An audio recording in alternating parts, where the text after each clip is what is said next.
leader du mouvement les volontaires moo nekk ganu invité actu bu Xoxaan donc il s'appelle Abdourahmane Sow Xoxaan je te laisse avec votre invité. waaw Abdourahmane bon ay sa xëy na nuyuwaat rek nuyu téléspectateurs yi seetaan Walf TV di lalal bu baax suñu invité di Abdourahmane Sow ñu fas yéene nag xëy na jukki ay yenn ci ay point ci actualité ngir mën cee waxtaan ak moom mu bokk ci nag li nga xam ne mooy assemblée nationale ndax xam nga démb la assemblée nationale am une année mooy l'an 1 de la 14e législature Abdourahmane ñu gis ne député yi donc am nañu at boo xam ne ni ñu ngi leen tàbb tey boo doon def bilan Abdourahmane ban bilan ngay dressé est-ce que mën nañu wax ne député yi taxawaay bi ñu am wala boog seen liggéey ci assemblée nationale dëppoo na ak li nga xam ne moom la askan bu Sénégal doon xaar ci ñoom. waaw Xoxaan di ma may ma def li ma baaxoo mooy di ziar sénégalais yëpp di nuyu kilifa yëpp kilifa diine kilifa aada suñu mbokku sénégalais yi nekk biir réew bitim réew. di ñaan jàmm ci réew mi di ziar ñëpp di wax al jumaa mubaarak beneen bi mooy chaque fois dañuy wax ne que dañoo mëtadi dañuy ñaan suñu borom mu dalal ñu ci jàmm ba lépp lu ñu fi yëkkati ci kàddu mu tegu ci pas-pas nekk dëgg ba pare jaar ci yar ak teggin incha allah waaw bu loolu weesoo je me permets de dire que ne en tout cas ci expérience bu ndaw bi ma am ci sama àdduna bu dee damay wax daal li jógee sama xol musuma gis assemblée nationale bu ma gën a décevoir législature bu ma gën a décevoir que cette législature nii parce que li nga xam ne dafa yomb ci ab député mooy féetee ci benn kuréel moo xam parti politique la wala lu mu mënti doon président de la république en général traditionnellement fii suñu assemblée ni muy demee c'est le pouvoir qui a la majorité et en général ce sont des propositions de loi qui émanent effectivement de la volonté des projets de loi je veux dire yoo xamante ne ci président lay jógee rare na ñuy gis ay proposition de loi yoo xam ne daf fiy jàll donc assemblée boo xamante ni wala ay acteurs sénégalais yoo xam ne la ñu fi baaxoo def lépp la ñu def foog naa loolu jarul bravo c'est très normal qu'un député vote pour projet ou proposition c'est normal qu'on aille au débat et tout ça mais bu ñu dellusee ci assemblée nationale seen premier jour bañ leen di installer la fa xew c'est vrai que ça se passe ailleurs nit ñi wax nañ ko di banaliser c'est vrai que dans le passé amoon na di banaliser bu ñu gisee discours politique bi gars yi doon tenir les promesses yi ñu doon tenir ak seen comportement irrespectueux yi ñu am à l'endroit de la population sénégalaise c'est très décevant parce que man lu baax wala lu nga xam ne ñëpp mën nañ ko ce qui est à la portée de tout le monde animer un débat voter des lois ils l'ont fait comme tout le monde l'a fait mais li nga xam ne lañ ko doon xaar mu waroon nekk dëgg ma lu coppite taxawaay Sénégalais yi ñu jël yóbbu leen fa jox leen essence bu doy jox leen salaire bu doy jox leen passeport diplomatique jël leen en prise en charge sanitaire et tout ils ne trouvent rien de mieux à faire que de nous insulter à travers des postures irrespectueuses et inacceptables parce que ñi kuréel gii jiite jàkka ja motuñu ay imam du tax ñu làkk jàkka ja parce que jàkka ja yàllaa ko moom l'Assemblée nationale est une institution mu am cër ci république ci état Sénégal bu dee xëy na nguur demeewul noonu ci def lu baax mais y a des illustres personnalités yu fa jaar ñun ñoo ko moom suñu kër la sénégalais yi ñoo ko moom temple la mais bu ñu fa demee bay saagante di yéeg ci kaw ay table di këdd ay jigéen di toroxalante c'est la pire des manières pour nous insulter donc je ne peux pas may taxaw ci def nañ lu baax li ñu def voter ay loi ñëpp mën nañ ko parloo éliminer ay candidats ñëpp mën nañ ko parloo xool nu ñuy exclure wala li ñu doon xaar et puis en réalité nous on pensait que c'est une assemblée nationale innovante en termes de réforme parce que là où le président de la République a faussé son départ qu'il a surpris parce que quelque part on soupçonne que ne xëy na sax bëggul woon dem mais pour un cadeau qu'il devait nous faire il y avait beaucoup de réformes le mode de désignation ak yenn par exemple xoolal li xew ci dëkk bi ci secteur minier bi si on avait une assemblée nationale boo xam ne jox nañ ko cër wala xeex nañ am ay cër yoo xam ne kenn dootu fi signer contrat te député yi càmbaruñu ko taxawal askan wi xool seeni droit président ñu dindi sañ-sañam bi nga xam ne lu ko neex mu signer assemblée boobu lañ doon xaar mais assemblée nationale yéeg ci kaw table mel ni pharaon xool ñu toiser ñu saaga ñu assemblée nationale pour au nom d'un sëriñ ou bien d'une certaine croyance boo ci mënti teg amul benn diine bu accepté nga xool jigéen mu xool la nga naaw mel ni Shaolin di ko këdd ñuy wax bravo naan xew na feneen bu doon lu bon lu xew ci réew yëpp àddina lu ne dañ koy def kon ñun ñëpp nañ def di ngeen baal ma ñuy def ay taatu neen di dox ci mbedd bi. est-ce que aussi du ñu poser question bi lan moo waral loolu aussi. lan moo waral loolu surtout. certainement à chaque fois oui pour relancer ko rek à chaque fois da ngay gis ne les législatures se succèdent mais da ngay gis à chaque fois même constat bi la ñuy établir que askan wi dañoo am déception par rapport ak li nga xam ne mooy liggéeyu député yi lan la ñu war a soppi en réalité pour mbir yi mën a dox. mais xam nga ñoom docteur bi ñu ma weddi dans les laboratoires on fait des expérimentations. bu ñu defee bii baaxul pour faj même vaccin yi dañuy def beneen jéem. problème mu démocratie Sénégal loolu la. nous sommes dans la théorie de la rupture et du changement mais nul n'a le courage et la volonté de la pratique. Parce que xam nañ ne d'abord le mode de désignation boo jëlee benn nit mu toog néegam ñu koy président de la République wala chef de parti mu xool ñi ko neex mu tànn leen xamul seeni taxawaay parce que l'Assemblée nationale doit refléter les composantes de la société. Tout à fait. Et si le mode nous permettait d'avoir des organisations travaillistes représentées là-bas, des organisations de femmes ñoo xam ne moom nañ seen bopp un peu parce que waxuma politique dafa bon waxuma politiciens yëpp dafa bon wallahi ni ñuy defee politique Sénégal fii dafa ñaaw dafa bon te nag jëf ju ñaaw ak ju bon mais mënuñu koo tudd bàyyi ka kay def. Donc le président de la République ci njëlbeen bañ ko fale mu gis lañ doon xeex yëpp en termes de mal gouvernance de manque de transparence de manipulation d'instrumentalisation de nos institutions à des fins politiciennes bi mu ñëwee la mission ce n'était pas de construire des édifices bëgg nañ ay terre bëgg nañ ay BRT bëgg nañ lu ne mais dafa am loo xamante li ñuy wax les piliers bu taxawul leneen loo teg ci kawam day màbb donc c'était sa mission première mu def loolu wa ilaa ba mu demee ci njeexital bi wallaay mu jàppale ñu indi ñu fi ay loi yoo xamante ne xëy na bu ñuy tabb assemblée nationale ci composantes yi niñ koy defaree nga xam ne dina am démocratie dina am représentativité mu bañ a doon ay kuréelu politique yoo xamante ni ñoom lu ñu wax tey weddi seen bopp seen turu émission bi daf maa neex. Le réveil suscite l'éveil. boo yeewoo taxaw waxoon nañ fi ay jamono fële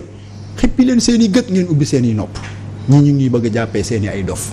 ils sont dans la ritournelle indiwuñ fi lenn lu bees. puusal ma toog la boo xam ne ku ñëw yées sa morom gis nañ fi rupture appel à candidature dans nos mairies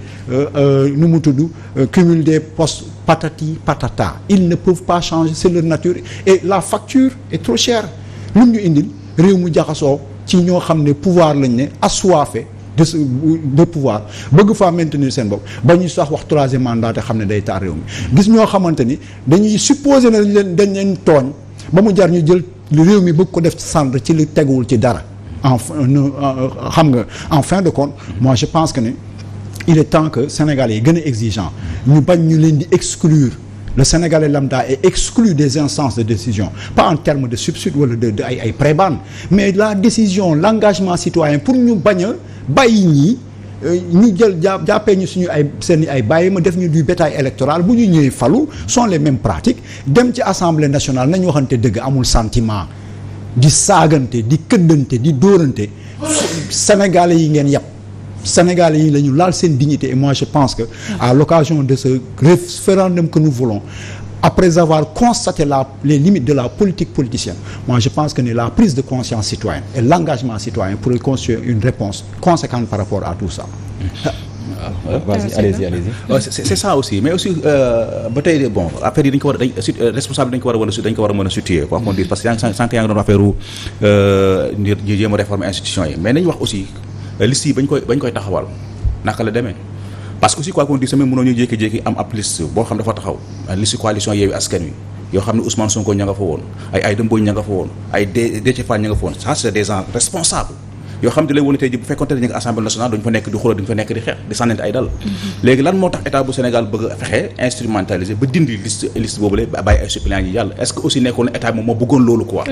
waaw xam nga ni nga ko dindee fekkewuma ko buñ ma jàpp bañ ma nekk mais tamit am nga information comme ni ñu ko dindee aussi waaw am na lu ma ci yaakaar am na lu ma ci mënul vérifier parce que tamit fii il faut accepter jour bi ñu njëkkee wax ne la direction générale des élections dafa falsifier liste waa ñoom Yewwi mais ñëpp gëmoon nañ ko te du woon dëgg voilà bi fi ñoom Barthélémy Diaz génnee ne génn leen ñu xeex dañu falsifier liste mais on s'est rendu compte que ni après la problématique de cette liste là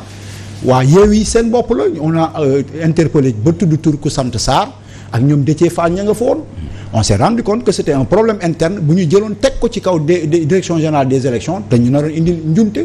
moo tax bu ñu xëyatee ne ma gouvernement bi wala diw moo yàq damay tey parce que dañ may yàgg di wax lu dul dëgg bi ma vérifier mais quel que soit alpha dama ne problème bi sax du foofu xam nga problème bi fan la lañ doon xeex ci ni ñuy dund nii ça pouvait se régler en 5 ans en début de mandat parce que assemblée nationale bi ni muy doxee ba ñu jël le président de la République dàq ko fi mu nekkoon xamoon na ne assemblée nationale boobu baaxul ni ñuy defaree liste yi ak institutions yi surveillé ak yooyu yëpp moi je pense que volonté politique la pour Sénégal dem kanam donc l'État a sa responsabilité dans la gestion de ce problème kooku désigné nañ ko mais comme Seydina Omar lu bon buy faj lu bon lu yées lay indi man loolu laa gëm mënuñu faj lu bon par lu bon mu indi lu yées ba nga xam ne ñi seen yoon nekkul sax day dal seen kaw donc si on dit que ni la responsabilité de l'État est engagée on l'admet on l'a toujours combattu on l'a toujours dénoncé mode de désignation bi les institutions yi leen di dirige tey jii un ministre de l'intérieur bu mel ni Antoine Diop ñëpp xam na mu mel ci président de la République ak na mu fare mais amuñu assez de confiance dañ ci mënul dara mais bu ñu amoon président de la République boo xam ne am na fit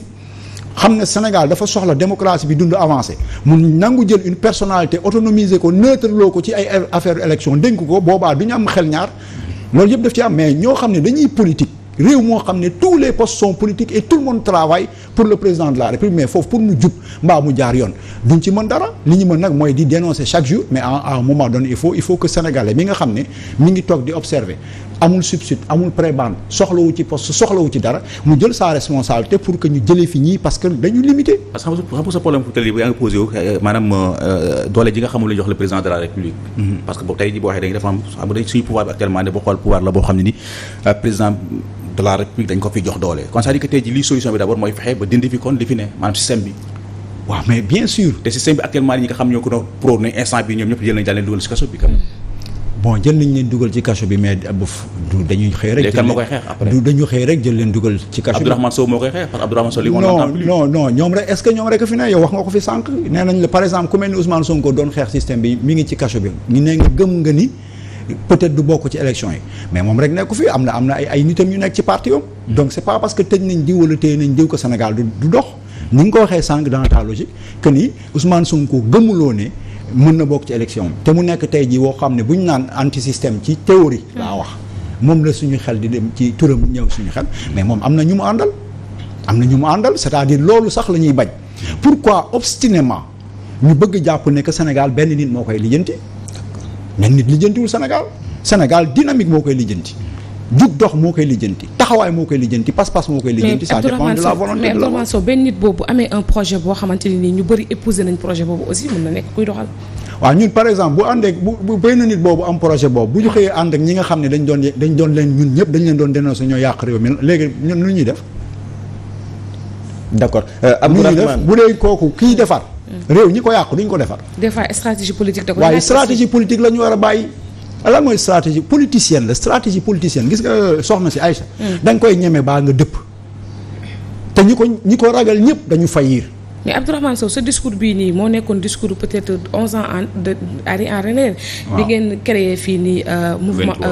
COS M23 gis nañ ne que c'était les mêmes discours yi nga doon employé presque dans tous les plateaux de télévision 11 ans après on répète les mêmes choses ci beneen kuréel boo xamante ni mouvement les volontaires nga ko tuddee est-ce que du éternel recommencement également yéen waa société civile bi yéen a ngi joxoñ baaraamu tuuma ñi nga xam ne ñoo di politique yi mais yéen lan moo ci seen rôle. waaw defal naa sànq lu am solo la dafa ne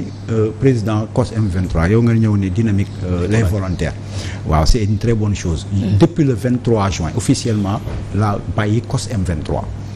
bëgguma ko woon sax mais damaa def fukki at yu mat sëkk te ñun dañ ne ko defal fukki at yu mat sëkk ci mandat da ngay dem sa yoon nul n'est indispensable ci kaw loolu ma sevré ma wéet loolu ci liggéey boo xam ne dama koo gëm defaluma ko kenn suutuma ci waaw góor je le fais avec jouissance ngeen baal ma ci terme bi dama ci kontaan di am ay taxawaayu libre di wax sama xalaat parce que la minorité est le charme de la démocratie ou bien la tache noire de la démocratie parce que da ngay wéet mais on l'assume donc cette dynamique yow da nga maa honoré sax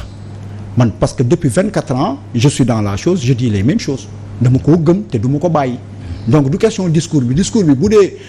principiellement substantiellement le contenu est acceptable et c'est ça la vérité xëy na nit yi des fois dañuy xoolee benn bët bàyyi benn bët mais li ma wax dadul dëñ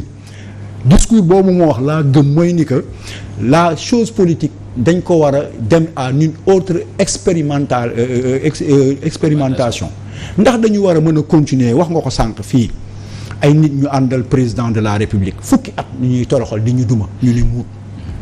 am ci seeni ay teranga boo demee l'hôpital ñu ne la place amul boobu ñoom ña ngay nelaw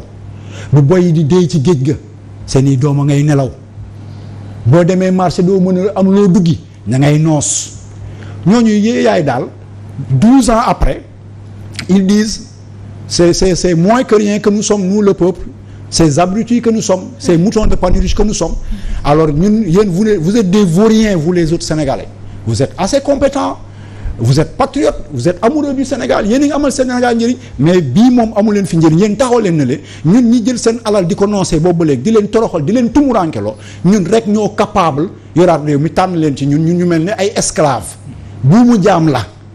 réveillez-vous mooy ni que ñii dañuy nax c'est ça le problème léegi expérience bu bees bi lan la qu'en est-il par exemple d'un président apolitique d'un indépendant pourquoi nom de Dieu il faut que groupe bii may gis nii depuis ma xàmmee ba léegi presque les mêmes les prétentieux naan ñu anti système te mënuñu ko assumer ñi àndoon ak Macky Sall ñu xëy ñu ne la yow doo nekk président de l'Assemblée nationale nga gedd mosoo dénoncer impunité mosoo dénoncer injustice ba tey jii nga bëgg ne Macky Sall dëmm la yaa ko yës et je parle de Mimi Touré par exemple le symbole pas la personne mais la pratique loolu lañ doon xeex c'est ça de la politique politicienne xeex Macky Sall ba nit ñi dee après nga wëlbatu ko ànd ak ñoo xam ne mooy des fois ma laajte bu ñuy toj xaalis kër ñi sàcc xaalisu Sénégal nos gouvernants kan la ñuy toj këram ndax da ngay bàyyi waa PDS yi nga xam ne ñun ñëpp dañ leen doon jiiñ dañ jël suñu alal tey ñi ngi fi ndax da ngay bàyyi waa PS yi nga xam ne ñoo seen système politique daaneel na réew mi ñi ngi jël suñu alal ñi ngi fi wax ndax da ngay bàyyi ñi doon ànd ak Macky Sall daw bàyyi ko fa ñëw ànd ak yow après nga ne bon Seydina Omar Ba parce que pouvoir bu bees bi la jógee xooxaandan ñoo sàcc suñu xaalis mais ñi nekk suñu mais tu vas être malhonnête et injuste donc système boobu laay wax ne c'est ça le vrai système ce n'est pas que dans la gouvernance Abdourahmane bu ma la déggee bu baax yii nga tudd léegi maanaam yi nga jàppe ne ay injustice la wala doxalin boo xam ne boog dëppoowut ak yoon moom moo waral sa engagement politique. waaw bugguma ko sax woowe engagement politique parce que ñun fi ñu jëm du parti politique du mais mouvement la gis naa nga bind benn kii ne Abdourahmane. waaw 2024 loolu kon expliquer ñu. en quelques mots lan. am na benn affiche bu ñu jot. mu doon benn ndaje goo xam ne yaa ngi koy waajal je crois ëllëg lay doon. donc Abdourahmane 2024 la ñu bind ci affiche boobu. est-ce que mën nga ñu expliquer lan moo indi loolu. waaw léegi format bi laay ñëw format bi mooy du parti politique du mouvement politique dynamique populaire les volontaires la tudd. dynamique populaire les volontaires nag ça en appelle effectivement à la responsabilité citoyenne. mooy li ma fi théoriser nii ban taxawaay la askanu citoyen sénégalais bi war a am par rapport à cette problématique ñun dañoo gëm ni ko ñenn ñi doon waxee ñoom Ousmane Sonko dama cee d'accord que tant qu'on se constitue en coalition pour nous faire croire que ne bu dul coalition doo jël réew mi après dañuy séddoo réew mi. d'accord peut-être ñu gaaw a waaf jël beneen poñu actualité. muy coow la am ca commune bu Xosanto ñu gis ne askan wa jógoon na ngir opposé wu ci benn arrêté préfectoral mu indi coow nag ba jàmmaarloo diggante askan wa ak takk der yi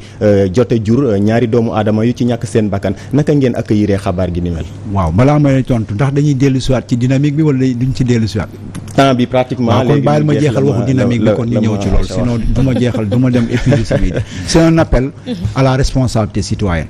Nous sommes antisystémiques 200%. Nous sommes contre la politique politicienne ak ñi koy incarner ci réew mi ñi nga xam ne dañ ko incarner ñun dañ bëgg 2024 nekk référendum confrontation entre la prise de conscience citoyenne et les limites de la politique politicienne. Nous sommes contre la politisation de l'État. On veut dépolitiser l'État du Sénégal. Nous sommes contre le clientélisme politique. séddoo alal réew mi par une élite suuf si xaalis bi benn groupe boo xam ne ñoom rek sont les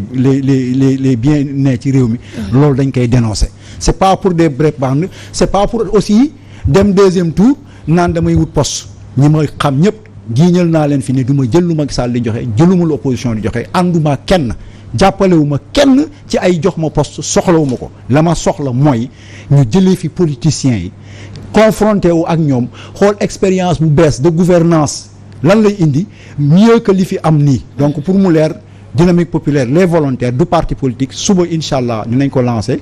si seen permission di ci invité Sénégalais yi disponible ak ñi partager suñu vision surtout nag Sénégalais yi nga xam ne ils sont apolitiques beneen bi nga wax nii ci xosanto conséquence la rek de nos mauvaises politiques étatiques ay Sénégal yu tumuranke xam nga problématique bi moom ba mu fa jógee sax yàggul pas xosanto mais fan yii rek dem naa Kédougou ñuy former les communautés par rapport à la réglementation du secteur minier par rapport ak seeni ay droits parce que y a beaucoup de milliards qui échappent aux Sénégalais quand on tue 2 Sénégalais ndax ay arrêté bu préfet def xaw ma pour la main d'œuvre mais ñooñu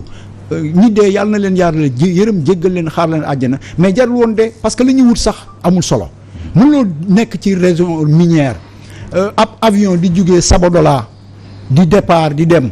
man dama fekk directeur général ba laaj ko ci kanamu ñëpp mu tontu ma parce que damay wax lu ma wóorul ndax avion di fiy jóge di décoller mu ne avion daf fiy jóge di décoller réew mu mel noonu nga am Xosanto am Sabodola am